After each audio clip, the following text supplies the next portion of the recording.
This is going to be a very short update about political and security situation that is ongoing in the Republic of South Sudan.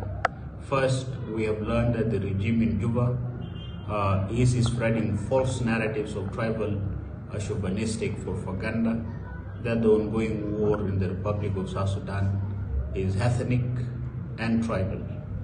Using these false narratives, the regime has gone to Greater Bahir Gazal region to mobilize, incite, and recruits a large number of youths to join them in the ongoing military confrontation. This cheap propaganda that the regime has been relying on for years is meant to ethnicize and tribalize the ongoing war.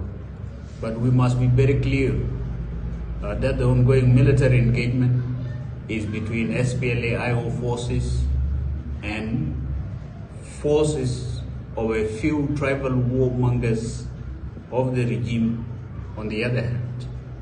Ordinary civilians are not part of this military engagement, and for your information, SPLA-IO is a national movement that draws its members from all corners of the country.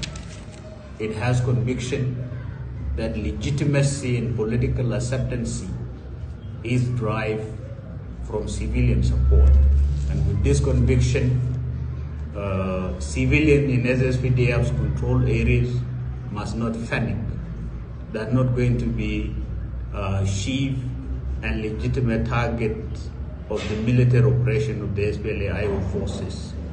What is needed from them is to avoid staying close to SSPDF military barracks.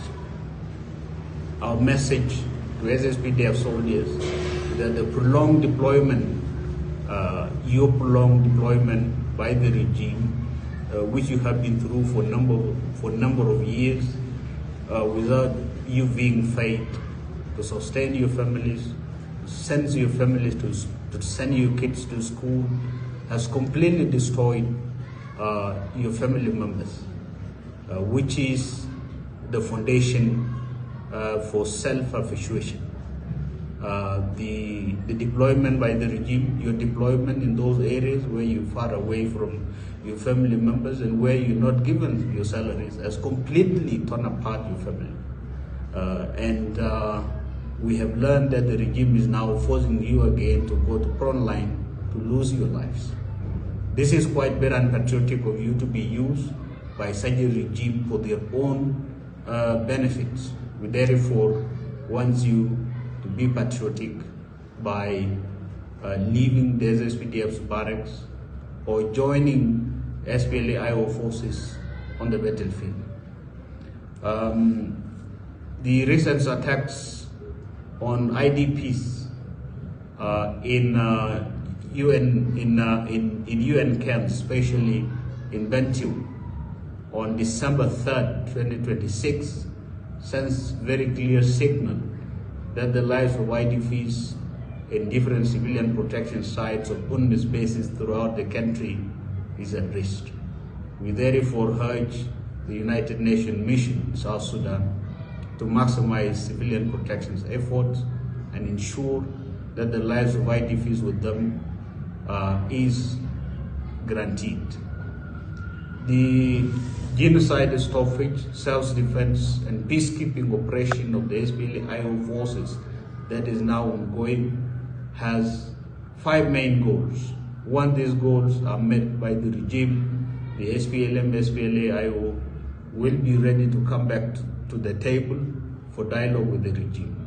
These goals are: 1, an immediate and unconditional release of the past vice president and those detained along with him. 2 is the withdrawal of foreign forces from the country. 3 is the reversals of all violations of the agreement by the regime.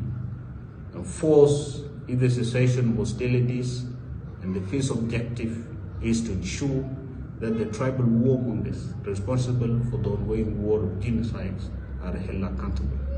I thank you.